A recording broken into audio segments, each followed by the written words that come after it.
How you toss your trash is changing. For years, Ottawa households have been able to put out 6 items every other week, but not anymore.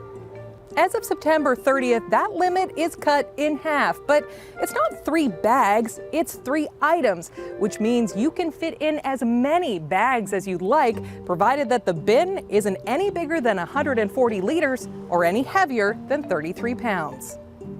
And that's not the only option. You could put out a bulky item like a mattress or a chair in place of 1 or more of those 3 items. Need any more garbage though? Then you're gonna have to pay. So going from 6 items to 3, it's gotta be good for the environment, right?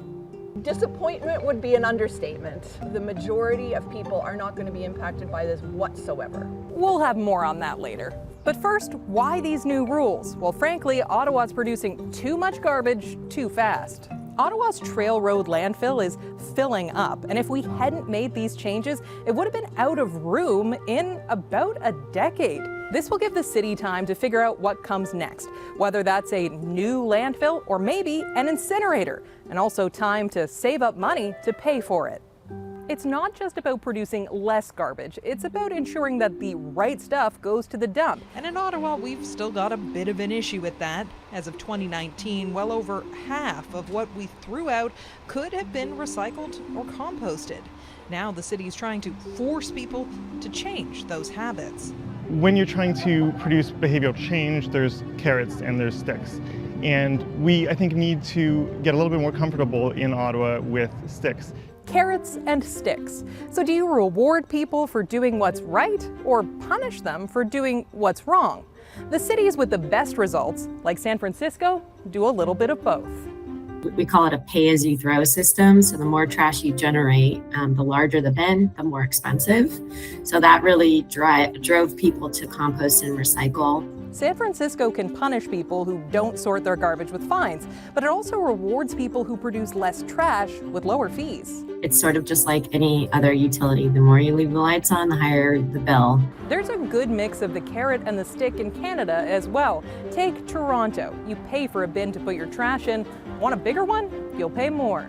Ultimately, they are the proven method to allow people the flexibility where they can choose, but with consequence, with a financial consequence that actually hurts their pocketbook, that forces them to change their ways or encourages them to change their ways. But what happens when people act like the system doesn't apply to them? I caught up with a researcher who's looked at cities making changes very similar to what's happening here in Ottawa, and he says there are unintended consequences.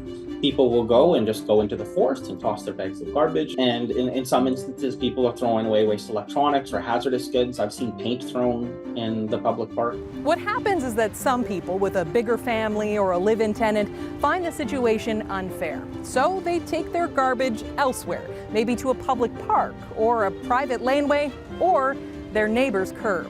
Are they willing to go out and buy new bags? Are they willing to go and drive it to a depot? You know, all of these extra things? The answer is most of the time, no. Ottawa wants to guard against illegal dumping by easing in enforcement for the first few months.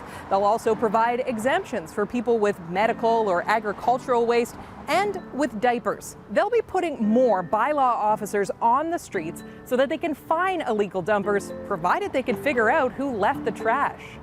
Experts say it's all about making things easy, which sometimes means thinking outside of the proverbial blue box. Have a number to call to get an old couch taken to the dump? Why not add another one for a charity that'll pick it up for free? Or perhaps it's adding some unlimited garbage days each year. Because hey, it's worked for somewhere like PEI, the province with one of the best waste diversion rates in the country.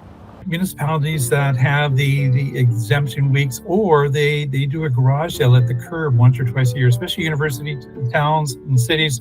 They put it around Labor Day, the week of, that you put usable stuff at the curb, and people come along, and it's sort of controlled scavenging. Other cities made the tough political decisions no one wanted, like forcing people to put garbage in clear bags, and found the results paid off.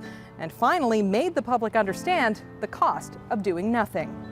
The more waste you manage, the more expensive it is for the city, and then therefore the more expensive it is for you to have your property taxes, right? So it's like people assume that waste management is a small part of a city's budget. It's actually up to 10% of a city's budget, depending on the size of the community. And then there's getting back to the basics. You want to stop the garbage from becoming garbage in the first place.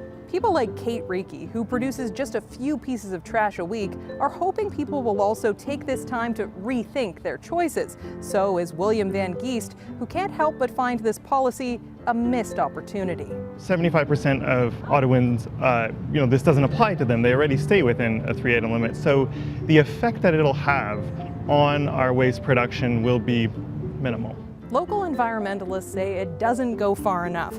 Experts say it's a great first step. But will it make a difference? We won't know until the trucks start rolling.